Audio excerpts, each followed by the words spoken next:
Our party has entered the Doomvault proper via the long pattern, the second scene in the Doomvault adventure. In the previous scene, they escaped and crossed the Hag's Roost, either avoiding the treacherous waves or the vicious harpies. And now they are diving deep into the dungeon through this long, dark, very creepy tunnel. As a quick reminder with this deep dive, I'm going scene by scene through the Doomvault adventure that's presented in ICRPG 2nd edition and available in the adventure pack. But I want to share with you how I would run these scenes using the information available in the ICRPG core version, as well as the Mega Dungeon version of the Doomvault, as well as sharing some resources that I like to use, as well as that are readily available, like how to use the index cards and anything else that might come up along the way. Now, let's dive right in to the long pattern. This is kind of after the opening stretch of the Hag's Roost, which is more of a get a feel, get the dice rolling. The long pattern is really our very first true dungeon dive element of this adventure. And we're using our map here to kind of explore this that was recently released. So down here at the bottom, we have the party entering into the long pattern. And so I'll zoom in really quick, and we have our party here. There we go. So looking at the 2nd edition version, the introduction and details that it provides, it says that the long pattern, a mile-long tunnel of flawless cut basalt, inlaid with intertwining rivulets of quartz. The floor is smooth maze of patterns, bloodied with the tortured knees of Ogdru initiates, and at the far end, the Invincibles stand watch. There's a dizzying length and high ceiling. There's a ritual kneeling pilgrim trail, and you have to find a way past the Invincibles. So that's what we're working with.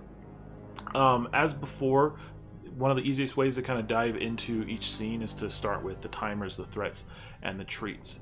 So let's think of, say, a particular timer, except in this case, maybe the right call is to not have a timer. The reason why I say that is because of the length of this tunnel, knowing that the Invincibles are standing watch at the far end, having a time pressure may not provide the appropriate mood for this kind of scene. It's meant to, again, delve deeper into the creepiness of the Ogdru Brotherhood, this cult-like dungeon, and in the darkness, this awaiting an inevitable face-off with the Invincibles can kind of provide enough tension and drama that we don't need a pressure pushing them forward or pushing them from behind. So I don't usually have a timer related to the long pattern, but then I do usually bump up the target from a 10 in the previous scene to a 12. This is because of the darkness. It's very creepy. There's just an odd vibe to it. Now, if the players do find a way to, like, if they have torches or they do up a light spell or something like that, you could potentially drop this down to a 10 or an 11. But I'd probably fluctuate between a 12 and a 10 depending on what they're doing, if they want to. Additionally, as we're moving along, this is a mile-long tunnel. So depending on the time frame that we're playing in, you can see that this tunnel can go on quite a while, and I would usually make this be in a shorter game, about 3 near moves across. So a party could essentially get to the Invincibles with a single dash and then a move and an action, or 3 moves and actions. Or if I want something maybe a little bit longer, as you can see, this is, roughly 6 spaces if we're following the grid, or whatever. So you can have them take an action, move along, take an action, and so you can have these relatively long movement stretches to build that tension along the way. Now that's timer. Now what about some threats? Okay. The main threat of this scene is the Invincibles, and they're at the kind of the far end to it. If we look at some of at the core version as well, if we look at the monster stat block for that, one of the details is that they are strict sentinels. Only when the line they stand watch is crossed do these brute react. Until then they simply stare into oblivion. So the threat of this is that these sentinels are waiting for the party. So depending again on how quickly you want them to move along, or how much you want to draw out this exploration of this long tunnel, I often put them right at the very end, especially if I'm moving quickly through the scene. But you can also push them up a little further, so that after a move or two they can start seeing them. And part of the trick of making these invincibles really clear for your party is making it very clear that these are truly invincibles, whether that's through just granting them that knowledge. If there's a wizard or a scholar amongst the party, you just say you recognize these as invincibles, you were warned about them, you see them, or if they start, like, if you describe that these things are standing and you're not sure if they're statues or not, I've had players like blast them with fire or shoot an arrow at them and then nothing happens, and I'd be very clear that from what you saw, there was no effect. They try again, nothing's happening. You come to the conclusion that the legends are true. These are invincibles, dark, cursed warriors that cannot be killed, cannot be destroyed, and they are brutal in what they do. And so by the time they reach the invincibles, you want the party to know that the challenge, as I've said in kind of my other deep dive about the invincibles, is that the challenge is not how do I kill these things, it's how do I get past them. And then they can find out solutions that way, because they're not immune to everything, they just can't be killed. They're invincible. So that's the main threat, and I want that to be very imposing, that these things are upcoming, that as you get closer and closer, you're going to have to deal with them, and eventually they're going to get close enough where the invincibles attack, and I'll get to that in just a second. The last thing is the treat for this particular scene is what can they gain along the way. And what I like to do with that is drop in a kind of a runic element, like as you're exploring this. I can use this index card, or I can use some element to say, as you're exploring, the runes on the wall describe the Ogdru, the Eldritch, the purpose of the cult, what they're attempting to do. You can really give them some very basic information early on about the dungeon itself, even start cluing them in a little bit to the rituals and the blood of the Ogdru and what they do. And that can give them some key information that may even make things easier later on. You can also occasionally, if there's players that aren't really interested in information, maybe there's some old shabby loot, some weapons that might have been dropped from previous adventurers who've dived in. So dropping one or two things like information or maybe a small piece of loot could be a really great way to include a treat. Now the combat, if we're following the second edition version, is these invincibles come up. Eventually the players are going to have to start confronting them, or they'll find some way around them.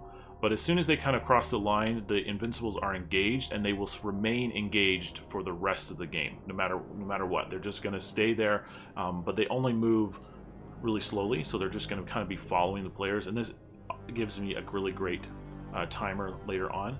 But looking at the stat blocks, these guys have a +5 to their roll. Let me write some of this stuff down.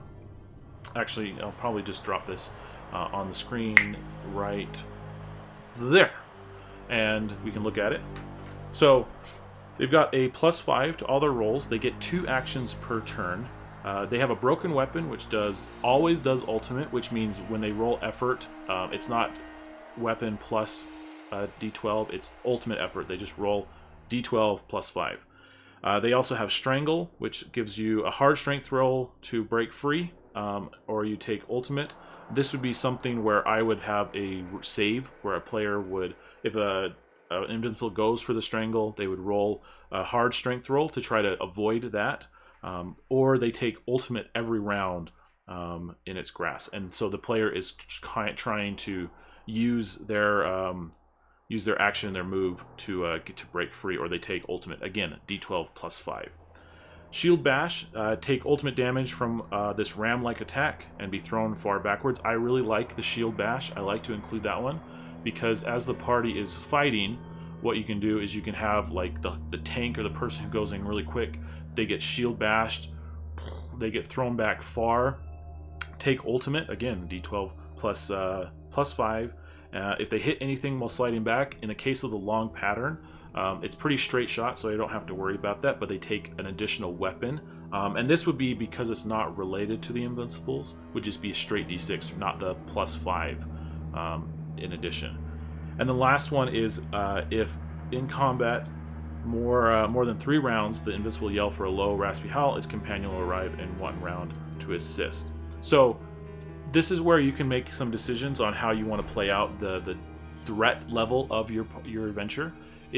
I usually include 2 Invincibles off the get-go, because I usually have a party of 4. They're usually a little bit more aggressive, and so I put them both there, and so now they get a chance to kind of hassle with them at the beginning. If you have a little bit lower tier power level of party, you can push 1 back and make them a howl, and this is where you could drop in a timer that after the fight engages, you can have a timer of 3, and then after 3 rounds, if they're still whatever's still happening, this Invincible is going to come walking in and get involved. And so that can be a really great way to kind of ramp up the disruption level if you need it. Now, the big question that I get a lot of the times, or when we talk about the Doomvault, is how deadly these Invincibles are and how much of like an absolute like suicide mission the Doomvault can be. And I think it's really good that this Invincible encounter is happening at the beginning, because you can very quickly set the tone of the threat level and not have to nerf it at all.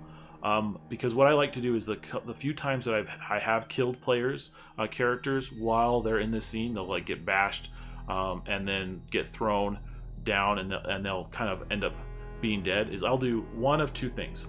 One, if they're really attached to the player, if they're really attached to the character, what I'll end up doing is when the player dies, the Invincible here one of the Invincibles will kind of step up and start just dragging the dead character as they're dying back to the beginning, and they'll just like huck them out and they'll be like, "Be gone with you." Obviously they don't say anything, but they're gone. So if a player wants to save them, they've got to go like wrestle the dying character's body from the Invincible, or like follow them along, revive them, and now you've got a bit of a party split as the players kind of go in.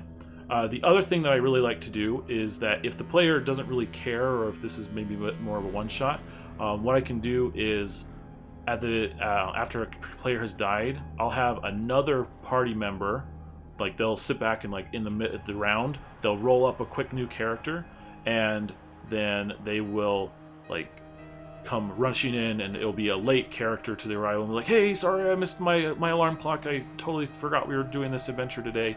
And they'll come in and join the party just fresh from there, and just kind of quickly catch up from there. So that's just a way you don't have to feel like you have to ramp down or nerf the Invincibles, because this can just really easily shoehorn in a new character if need be. But ultimately, when you're using the long pattern, you do want to set the tone that the Invincibles are these big bad, monsters. The other monsters later on are going to be a little bit weaker, and that's what you set up this time pressure, because eventually they're going to find a way past, and I really like to have them really keyed in and kind of terrified of the Invincibles, because what happens is as the rest of the adventure goes on, I get a built-in timer as the Invincibles say, "Oh, someone has, broken into past our line," and for the rest of the game, they are just going to be like hunting them down, which just makes it really kind of a fun time pressure to keep moving and moving, because they know how deadly these Invincibles are. They know how big of a threat they are. So that's kind of how I like to use it, based off of the 2nd edition version. Now, the Mega Dungeon version is not that different from the core version. You do get a little bit more description and maybe a little bit more options for it. So for example, in the Mega Dungeon version, you hear that the long, narrow corridor features a strange floor etched with brass and quartz inlay. The patterns swirl are intricate and detailed. At the east end, several hundred yards from Crow's Watch, a large doorway is guarded by 2 imposing statue-like figures covered in cuts and scrapes. So the long pattern specifically is a ritual that's endured by cult members. These guys come in, and on their knees they move down the glass hard etchings, begging for access to the Doomvault from the unmoving Invincibles. For our heroes, this is simply a supremely challenging encounter with an indomitable foe. So these cult-like members are crawling, they beg access to the Doomvault, and they are allowed in after they sufficiently offer their penance to the Invincibles. Timers and things from the Mega Dungeon is that there are no timers, just as before. Threats: the Invincibles are indestructible, made of cold iron. They cannot be harmed in any way by any means. There are 2 of them using massive axes to kill their intruders. Their axes inflict ultimate damage, but their only limitation is a slow rate of movement. They should prove very difficult for any party, as the 2 guards occupy a narrow doorway. So as our party moves in, you don't want something where they can just kind of kite the Invincibles and just move in and then duck around them. I usually, for more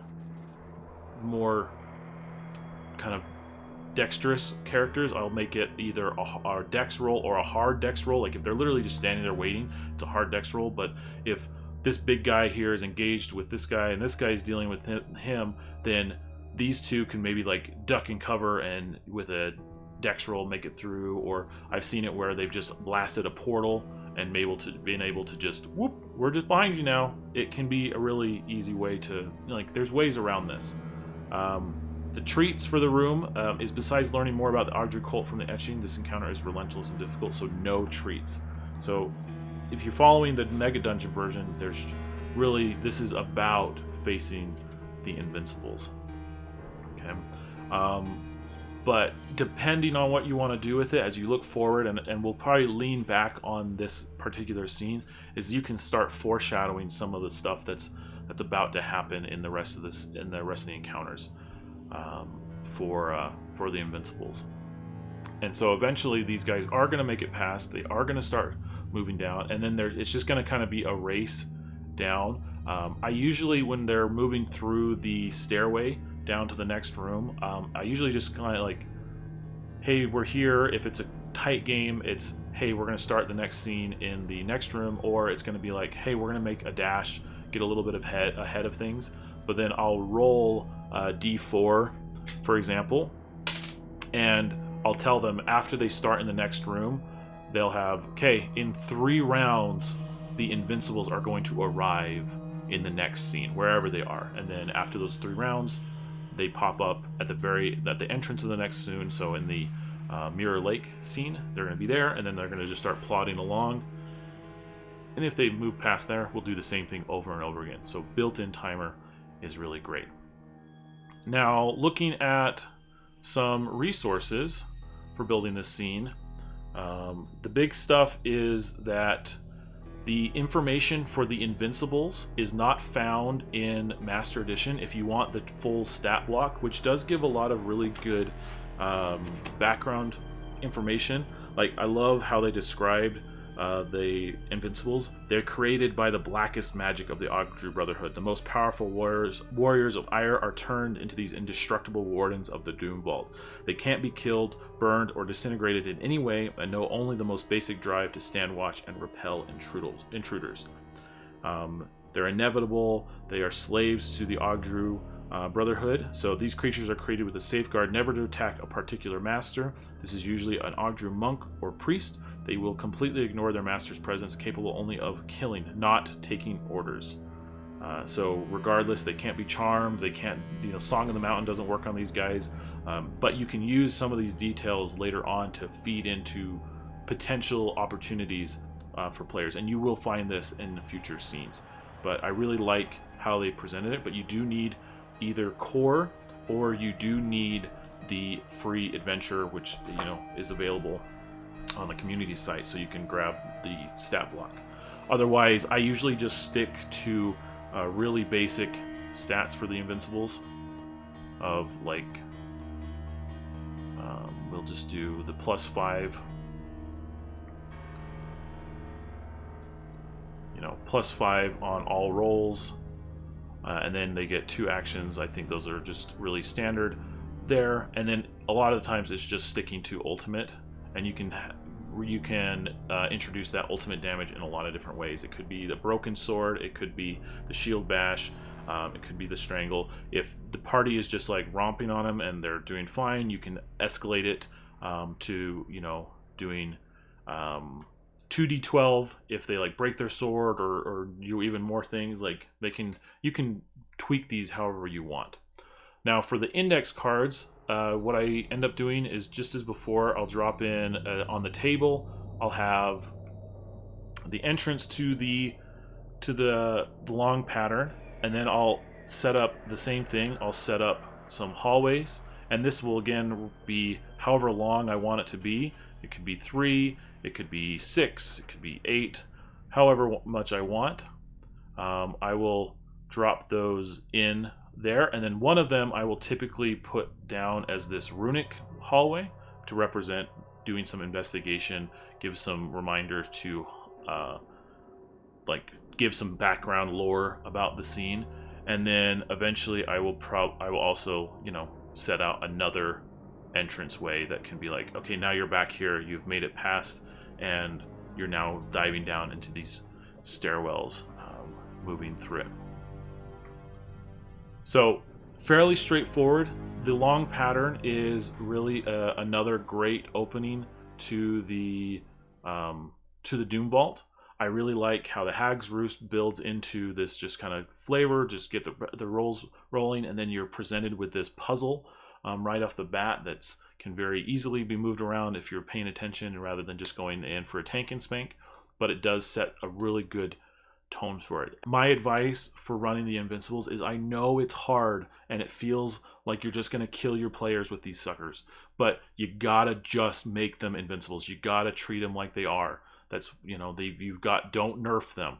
I've tried it before. I have nerfed them. It just falls flat. But what do you guys think? I would love to hear your stories of having faced the Doomvault, the Invincibles, how you made it past them, different ways that you've solved this puzzle. If you want to go back and refresh a little bit, you can go watch the Hag's Roost deep dive so you can see how we got to this point, as well as you can watch a live play recording of some players running through the Doomvault. We'll look forward to the next scene, the Mirror Lake, and for now we're heading back to the kiln. Have a happy Friday, and we'll chat later.